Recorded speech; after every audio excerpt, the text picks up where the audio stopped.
இவனோட ஒரு சுட்டு ரத்தம் என் வீட்டுல விழக்கூடாது. முச்சந்தில வச்சு பாத்துக்கலாம்டா. அதே முச்சந்தில உன்னை பாக்கறடா. வாடா. ஊருக்கே உண்மை தெரிஞ்சு போச்சு ராமசாமி. நம்ம மொத்த கதையும் முடிஞ்சிச்சு. சாமி விஷயத்துல விளையாடினா இதுதான் முடிவு, தெரிஞ்சுக்கோ. எது சாமி? இதுவா?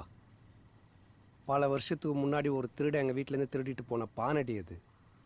அது உன் கண்ணுக்கு, அதுக்காக அது சாமி இல்லைன்னு ஆயிடுமா?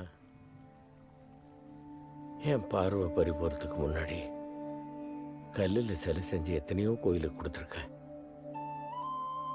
என் கையில் இருந்த வரைக்கும் அது வெறும் சிலை. கோயிலுக்குள்ளே போனதுக்கு அப்புறமா அது சாமி.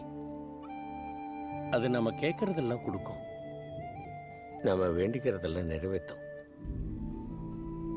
ஆனால் அது ஏன் பண்ணுது?